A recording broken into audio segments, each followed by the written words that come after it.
Hello and welcome to News Mobile, by the way, and we are going to talk about the two big stories of the day. The first one is about RSS Chief's address and how RSS is trying to reach out to a cross-section of influencers in India. And in fact, I was there at the session and I did have an interaction later with the RSS Chief, and I'm going to run you through on what this means, painting the big picture. The other story, right. Shipra. And the other story, of course, is when Sushma Swaraj will now finally, it has just come out, it's breaking news, will go and meet the Pakistan foreign minister when she goes for the UN summit. So those are the two big news that is coming up. Let's first discuss about the RSS news, Saurabh, and you were there yesterday.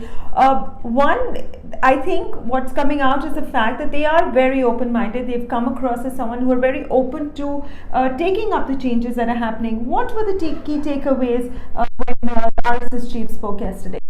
Shipra, I can tell you this is RSS 2.0 if you ask me.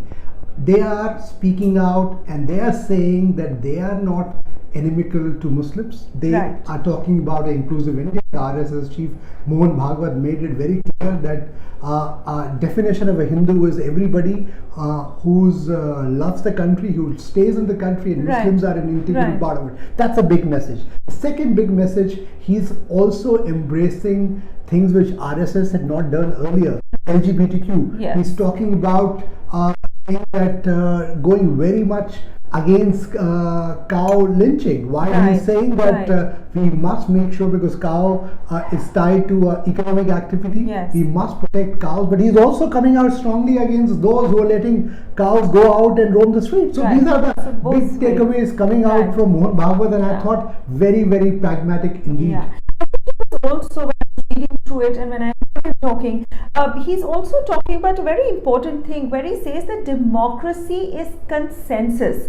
And I think that's a very loaded sentence, because it's talking about the fact that everything that the people of the country want, those are the things that should be practiced. He's also talking about the education system. He in fact hinted that it is not the education system which is bad, but the educators who need to perk up, who need to improve. And that was a very telling statement by the RSS Chief. He's also talking about a new education policy which embraces Indian culture and values, but also makes sure that the quality of research in the country, the quality of education is really high. And that is where he's saying that even the private sector and the government needs to join hands. And I must say, Shipra, given the circumstances which are changing, I would say that progressive Muslims should also be welcoming it, because of the new India. And they are talking about it. Absolutely. He's talking about Muslims. In fact, he says that Muslims feel safer when they are close to a Sangh office or a Sangh area. Or a Shakha, which is very, very interesting. In fact, he named in the context, and I was, it was very interesting to note that in the context when he was talking about, the gaushalas, where the cows are kept, he talked about a Muslim who has run a gaushala and the fact that he is doing a great job. So clearly, they are talking about something which is all-inclusive, which is very good for India as a whole. Another issue which he touched upon, and I think keeping a lot of insecurity and things that are happening, especially around women. He spoke about developing and training young women, and one thing which he specifically touched upon was that self-defense is something that should be taught at the school and college level, and he felt that is one of the reasons that can help to change mindsets. So yes, you're right, very progressive, very wanting to go out and be a part of the growing India that is emerging right now. And that was a strong statement, saying that he wants the law to take its own course, and I hope he will also now instruct the Haryana Chief Minister, who seems to have failed when it comes to ensuring women's safety. He should take a cue. Mr. Khattar needs to take a cue from Mr. Mohan Bhagwat in ensuring that safety of women is a priority in Haryana. Coming to the broad takeaway, I would say his whole invite to everybody, including the Muslims, saying that you should come and visit RSS, see for yourself. That itself is a telling statement. This is a new RSS.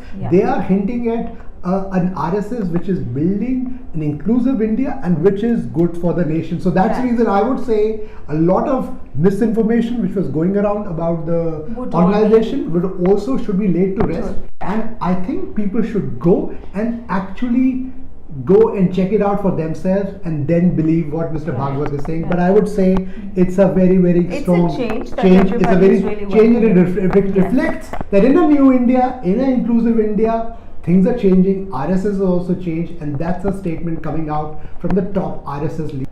We'll now take a quick break, and when we come back, we will talk about the other big story of the day: India and Pakistan tango in New York. Will they actually break the ice when Sushma Swaraj and Shah Mahmood Qureshi meet at New York on the sidelines on the UNGA after the break?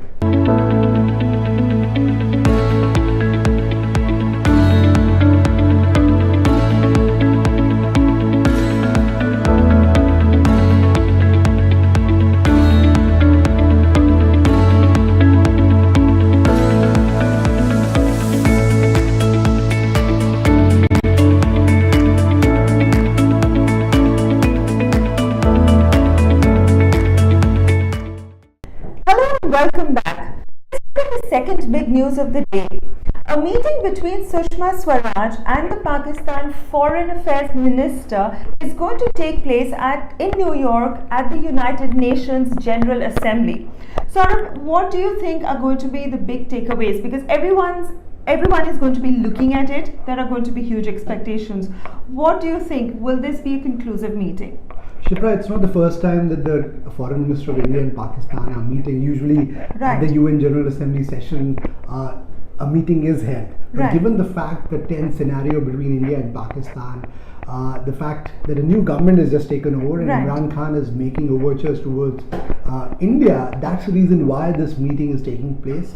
I can tell you from sources in the Foreign Office that you don't expect a big bang outcome out of this meeting, but it's getting to know each other, also sending a clear message that while India wants dialogue, it wants its core concerns on the issue of terrorism to be communicated to Pakistan. So that's what the meeting is going to be all about. We don't expect something big bang coming out of it unless Pakistan really assures India or takes action against some of the fugitives that India is asking for. Saurabh, as you mentioned, Imran Khan has just taken over, and of course he has huge plans. There are a lot of overtures that he's trying to make towards India. Terrorism is one thing which is definitely going to be on the top of the plan, especially after what has happened with the BSF soldier at the international borders.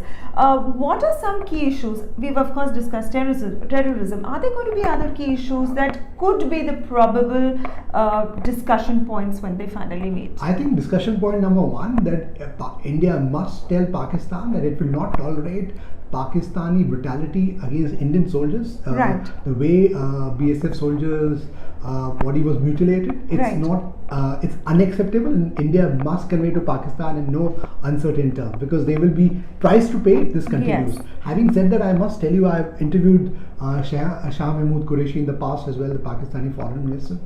He's more of a hardliner. So certainly External Affairs Minister Sushma Swaraj should be advised to make sure that India must go into meeting by getting its side very clear, plain and simple, telling Mr. Qureshi that while India wants to embark on the path of peace, it will do so only when Pakistan reciprocates.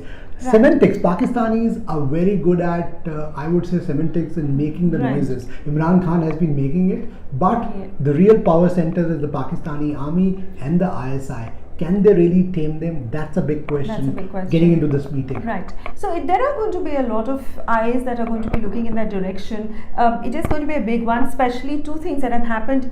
Over the years, the relationship has plunged deep down. And second, after Imran Khan has taken over, there are a lot of expectations that are there from him in terms of ensuring that the relationship goes up. Do you in the future, on a lighter note, see Narendra Modi and Imran Khan meeting up? Well, I see, that may happen, but I won't say that unless, for the Prime Ministers to meet, you have to have a big deliverable. And going into the elections, it will be ill-advised for Narendra Modi to meet Imran Khan without any big takeaways coming out of it. Right. Because at the end of the day, he would also like to convey that the whole policy that there cannot be business as usual till Pakistan actually stops terrorism. Right. That should not be changing. Otherwise, the opposition is going to pounce on him. So that's the reason why he has to be very careful. Even Sushma Swaraj getting into this meeting should make sure that India's core deliverables, India's core expectations on terrorism is highlighted and identified.